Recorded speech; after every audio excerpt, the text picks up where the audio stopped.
Hello दोस्तों, आपका स्वागत है हमारे चैनल बेसिक एजुकेशन में।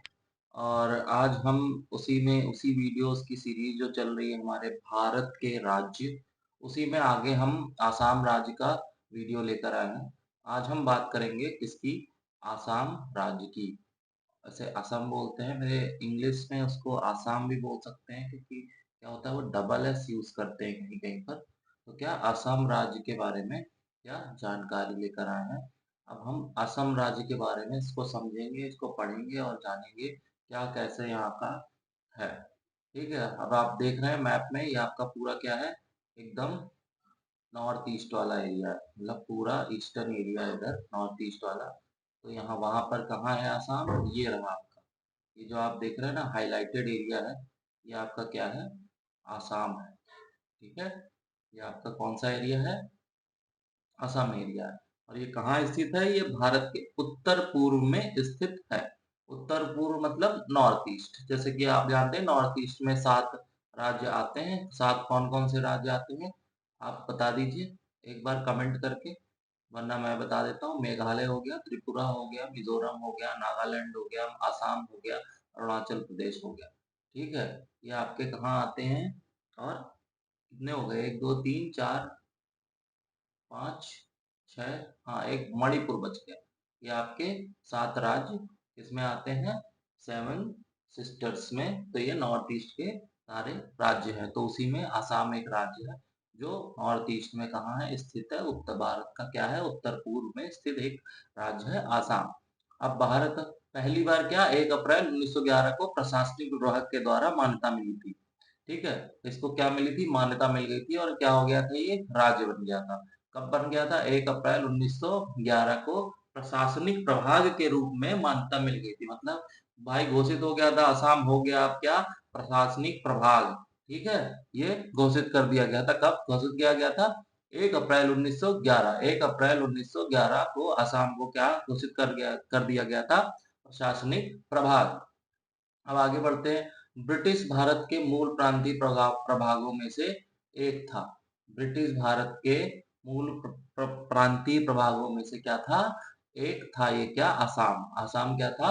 ब्रिटिश भारत के मूल प्रांतीय, जो मतलब उस टाइम के जो मूल प्रांतीय प्रभाग थे, उसमें से क्या बना था? आसाम उनमें से एक था। उसका एक पार्ट, मतलब एक पार्ट इन द सेंस वो भी उनका एक हिस्सा था। ठीक है, अब आगे बढ़ते हैं। यहाँ पर कितने? 5 संभाग हैं। ये कितने? 5 संभागों में बटा हुआ है। और यहाँ पर कुल 35 जिले हैं। कितने जिले हैं? कभी कोई पूछे आसाम में कितने जिले हैं, झट से बताओ। 35 जिले हैं। कितने जिले हैं? 35 जिले हैं। संभाग पूछ रहे तो बता दो कितने हैं? 5 संभाग हैं। ठीक है, अब इसकी राजधानी की बात करें तो इसकी राजधानी को क्या है? दिसपुर। कोई पूछे राजधानी क्या है? दिसपुर। दिसपुर तुरंत आसाम की राजधानी क्या है? दिसपुर। हमें आता है माट साहब, आप हमसे पूछो क्या राजधानी है? दिसपुर राजधानी। ठीक है, अब आगे बढ़ते हैं। क्या कह रहा है? असम की भौगोलिक संरचना को 3 हिस्सों में बांटा गया। कितने हिस्सों में? इसकी मतलब जो भौगोलिक संरचना है इसको 3 हिस्सों में बांटा गया। आप देख रहे हैं कैसे इधर से पूरा फैला है, आगे तक गया है, फिर नीचे तक आया है। ठीक है, इसको कितने? 3 हिस्सों में बांटा गया। एक तो आपका क्या हो गया? ब्रह्मपुत्र का मैदान, इसको उत्तरी मैदान या ब्रह्मपुत्र का मैदान बोलते हैं। कौन सा आपका? एक मिनट, आपका ये वाला एरिया क्या है पूरा? ये उत्तरी मैदान है आपका। बीच वाला एरिया क्या है? पहाड़ी क्षेत्र है, ये वाला पहाड़ी क्षेत्र है। अब नीचे क्या पड़ता है? सूरमा घाटी। सूरमा घाटी क्षेत्र मतलब कछार का मैदान। तो ये वाला एरिया क्या हो गया आपका? सूरमा घाटी। इस जगह पे सूरमा घाटी है। तो आपके 3 भाग में इसको क्या किया गया है? डिवाइड किया गया है। किसको? आसाम राज्य को। इतना समझ में आ गया? ठीक है, अब आगे क्या कह रहा है? 3 भाग आपके कौन कौन से हो गए? समझ में आ गया ना? एक तो आपका ये ऊपर वाला हो गया, ये उत्तर का ब्रह्मपुत्र मैदान। ठीक है, ये देख रहे हैं आप, ब्रह्मपुत्र नदी यहाँ से आई है, ये होते हुए इधर चली गई है। तो ये आपका जो भी यहाँ का मैदानी एरिया ब्रह्मपुत्र वाला, ये क्या है? एक ये भाग हो गया, उसके बीच वाला एक भाग हो गया, यहाँ पहाड़ी क्षेत्र है। और इधर एक क्या है? सूरमा घाटी है। बाकी ये वाला भाग हो गया। तो 3 भाग में इसको बांटा गया। अब बात करें क्या, प्राचीन भारतीय ग्रंथों में आसाम को किस नाम से जाना जाता था? प्राग ज्योतिषपुर नाम से जाना जाता था। अब ये क्या है माट साहब? ये देखिए क्या है? प्राग ज्योतिषपुर नाम से किसको प्राचीन भारतीय ग्रंथों में आसाम को प्राग ज्योतिषपुर नाम से जाना जाता था। तो देखिए प्राग का मतलब बेसिकली क्या होता है? प्राग का मतलब होता है पुराना या फिर पूर्वी, पुराना या फिर पूर्वी, ठीक है। और तो ये प्राग हो गया। अब ज्योतिष का मतलब क्या होता है, एक तारा, तारा मान ले ज्योतिष का मतलब, या स्टार मान ले, मतलब स्टार कह रहे हैं, एस्ट्रोलॉजी मान ले, ठीक है। दोनों में से हम कुछ भी मान सकते हैं, ठीक है। लाइट भी बोल सकते हैं एक तरीके से। और पुर का मतलब होता है सिटी, तो इसको हम क्या बोल सकते हैं, या तो हम इसको बोल दें कि पूर्वी रोशनी की एक, पूर्वी रोशनी का एक शहर हो सकता है, या पूर्वी एस्ट्रोलॉजी का शहर हो सकता है। वैसे इंग्लिश में इसको, इंग्लिश में जैसा मैंने पढ़ा था, इंग्लिश में लिखा था सिटी ऑफ ईस्टर्न लाइट, या फिर सिटी ऑफ ईस्टर्न एस्ट्रोलॉजी, ठीक है। उस हिसाब से इसको ये नाम दिया गया था। ये संस्कृत वर्ड है बेसिकली, प्राग ज्योतिषपुर क्या है, संस्कृत वर्ड है। तो इसको अगर हम डिफाइन करेंगे तो city of eastern light, eastern light मतलब पूर्वी रोशनी, ठीक है। और सिटी ऑफ ईस्टर्न एस्ट्रोलॉजी मतलब कि जो आपकी पूर्वी, पूर्वी क्या, एस्ट्रोलॉजी को क्या बोलेंगे, ज्योतिष शास्त्र, ज्योतिष लिखा हुआ है इसमें तो ज्योतिष, ठीक है। तो ये इसलिए इसका ये नाम पड़ा, नाम से जाना जाता था। कब, कहाँ, भारतीय ग्रंथों में। आगे बात करते हैं, पुराणों के मुताबिक असम कामरूप राज्य की राजधानी था। अब कामरूप राज्य की राजधानी इन द सेंस की, एक्चुअली असम को अगर हम पुराने नाम की बात करें तो असम का इससे भी पहले पुराना नाम था कामरूप, ठीक है। तो ये, और असम इसकी राजधानी थी, मतलब ये पूरा एरिया जो था क्या था, कामरूप था, ऐसा माना जाता है, पुराणों के मुताबिक माना जाता है इसका। अब पुराणों में जो भी लिखा हुआ है हम वही मान लेते हैं, ठीक है। तो क्या थी, असम कामरूप राज्य की राजधानी थी, और पुराना नाम भी इसका कामरूप ही कहीं पर लिखा हुआ है आसाम राज्य का, ठीक है। इतना समझ आ गया। अब आगे बढ़ते हैं, आगे क्या है, असम अन्य उत्तर पूर्वी भारतीय राज्यों से घिरा हुआ है। देखिए अन्य, मैंने अभी आपको मैप में दिखाया है ना कि अन्य जो भी आपके राज्य हैं उत्तर पूर्वी नॉर्थ ईस्ट के, सबसे घिरा घिरा हुआ है, ठीक है। क्या है, सबसे घिरा हुआ है। कैसे घिरा हुआ है, देखिए यहाँ अरुणाचल प्रदेश हो गया, ठीक है। ये आपका नागालैंड हो गया, ये आपका मणिपुर हो गया, ये आपका मिजोरम हो गया, ये त्रिपुरा हो गया, ये आपका मेघालय हो गया, ये आपका वेस्ट बंगाल हो गया। सबसे घिरा हुआ है कि नहीं घिरा हुआ है, यहाँ तो घिरा ही हुआ है। और यहाँ पे आपका एक वेस्ट बंगाल भी टच करता है, जिसको आपके असम राज्य को, ठीक है। इतना आपको मैप से समझ में आ गया होगा, ऐसा मैं आशा करता हूँ। नहीं आया होगा कोई नहीं, आप कमेंट करना, फिर से बता दिया जाएगा।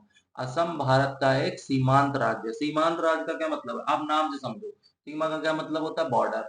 अंत का मतलब जहाँ बॉर्डर खत्म होने वाला हो, मतलब असम क्या है, भारत का एक सीमांत राज्य, मतलब जहां पर किसी भी देश की सीमा का अंत हो रहा हो, वो वाला राज्य है। अब देखिए सीमांत राज्य का मतलब तो और भी नागालैंड भी आ जाएगा, और अरुणाचल भी आ जाएगा, ये लोग भी सीमांत राज्य है।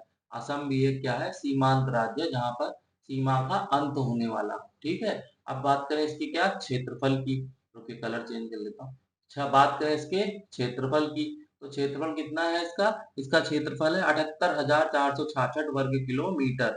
कितना है, 78,466 वर्ग किलोमीटर क्या है, आसाम का क्षेत्रफल है। अब देखिए भारत भूटान, भारत बांग्लादेश सीमा कुछ भागों से आसाम से क्या है, जुड़ी हुई है। कहाँ जुड़ी हुई है, आ देख लेते हैं, ठीक है। अब ये क्या है, ये आपकी देख रहे हैं भारत भूटान हो गया, ये जुड़ी हुई है कि नहीं जुड़ी हुई। और ये क्या है, ये रहा, ये भारत बांग्लादेश, यहाँ से भी जुड़ा है, यहाँ से भी जुड़ा है, ठीक है। तो ये यही कह रहा है कि भारत भूटान और भारत बांग्लादेश की जो कुछ भागों से आसाम से क्या है, जुड़े हुए हैं, जो इनके बॉर्डर हैं, ठीक है। अब आगे बढ़ते हैं, इस राज्य के उत्तर में क्या है, अरुणाचल प्रदेश है, मैंने अभी दिखाया। पूर्व में नागालैंड है, मणिपुर है, मिजोरम है, मेघालय है, त्रिपुरा है, पश्चिम बंगाल स्थित है। बताया था ना अभी, फिर से एक बार रिवीजन करा देते हैं। क्या है आपका, अरुणाचल प्रदेश है, नागालैंड है, ठीक है। उसके बाद मणिपुर जुड़ा हुआ है, फिर क्या जुड़ा है, मिजोरम जुड़ा है, त्रिपुरा जुड़ा है, मेघालय जुड़ा है, और ये आपका क्या हो गया, ये आपका हो गया पश्चिम बंगाल। तो टोटल कितने राज्य जुड़े हुए हैं, एक दो तीन चार पाँच छह सात, सात तो भारतीय राज्य जुड़े हुए हैं, और बाकी क्या जुड़ा हुआ है, दो देश जुड़े हुए हैं, भूटान और दूसरा कौन सा है, बांग्लादेश, ठीक है। आगे बढ़े, आसाम को क्या कहा जाता है, लाल नदी और नीली पहाड़ियों की भूमि के नाम से भी जाना जाता है। कहीं पे भी क्वेश्चन आ जाए लाल नदी और नीली पहाड़ियों की भूमि के रूप में, भूमि के नाम से किसको जाना था? आप सट्ट से मार के आना, आसाम। आसाम को जानते हैं हम किससे? लाल नदी और नीली पहाड़ियों की भूमि के रूप में। यह राज्य अपनी खूबसूरती, दुर्लभ वनस्पति और जीवों, हरी भरी पहाड़ियों तथा विशाल जलमार्गों और मेलों त्योहारों के लिए भी जाना जाता है। ये तो मतलब कॉमन सी लाइन हो गई, सभी जगह ऐसा होता है अगर देखा जाए कि मोस्टली राज्य ऐसे ही होते हैं जहाँ पे कुछ ना कुछ खूबसूरती, वनस्पति, जीव, हरी भरी पहाड़ियां होती हैं। हाँ, राजस्थान को हटा सकते हैं आप, लेकिन वहाँ भी होगा कहीं न कहीं, ऐसा नहीं है। नीचे का काफ़ी क्षेत्र वहाँ पर भी है, म जहाँ पर खेती होती है, ठीक है? अब असम में मनाए जाने वाले प्रमुख त्योहार, त्योहार कौन-कौन से हैं? बिहू, भोगली अथवा माघ बिहू कब होता है? जनवरी के महीने में, ठीक है? जनवरी के महीने में क्या? बिहू, भोगली और माघ बिहू। अथवा, अथवा मतलब इसको ये भी बोलते हैं, ये भी बोलते हैं। अब रोंगाली अथवा बोहग बिहू, ये कब होता है? अप्रैल में, यानी अभी अप्रैल चल रहा है, अप्रैल में हो रहा होगा। कोंगाली अथवा कति बिहू, ये कब होता है? मई में होता है। तो बेसिकली देखा जाए तो ये फसलों के हिसाब से कर रहे हैं अपने त्योहार सेलिब्रेट। कैसे कर रहे हैं? फसल जैसे हिसाब से कृषि हो रही है उस हिसाब से अपने त्योहार क्या कर रहे हैं? सेलिब्रेट कर रहे हैं। ठीक है, अब आगे क्या करते देखते हैं। आगे लाइन है, असम क्या है? कृषि प्रधान राज्य है। ठीक है, हमने अभी पढ़ा कृषि के हिसाब से ये त्योहार कर रहे हैं, तो क्या है ये? कृषि प्रधान राज्य है। 1970-71 में क्या हुआ था? कुल कृषि योग्य भूमि का 72% हिस्सा धान की खेती के लिए इस्तेमाल किया जाता था। मतलब जब 70-71 की ये बात कर रहे हैं, तो जितना भी असम के पास हिस्सा था कृषि का, कृषि योग्य जो भूमि थी उनके पास, उसका 72% हिस्सा सिर्फ धान की खेती कर देते थे ये लोग, और बाकी जो बचा हुआ हिस्सा था उसमें बाकी खेती करते थे। लेकिन 72% हिस्सा किसके लिए यूज कर लिया जाता था? आपकी धान, धान मतलब चावल, चावल की खेती के लिए कर लिया जाता था। ठीक है, अब एशिया में तेल निकालने का भी पहला स्थान था। एशिया की बात हो रही है यहाँ, भारत की भी नहीं हो रही है और ना वर्ल्ड की हो रही है। कब कहाँ की बात हो रही है? एशिया की बात हो रही है। एशिया में क्या तेल निकालने का पहला स्थान था, और यहाँ लगभग कितनी 1000 किलोमीटर पट्टी में खनिज तेल के भंडार थे। पट्टी का क्या मतलब? ऐसा एक पट्टी सी, ऐसे पट्टी सी है, पूरी पट्टी चली गई, चली गई, चली गई, चली गई।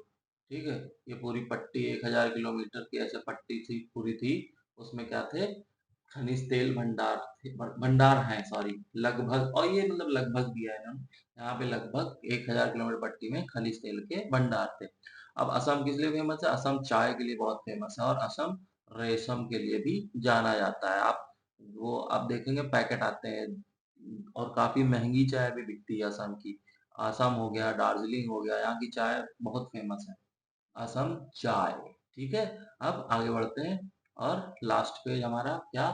असम की राजधानी क्या? दिसपुर या गुवाहाटी में हिंदुओं का क्या है? एक प्रसिद्ध मंदिर है। कौन सा मंदिर है?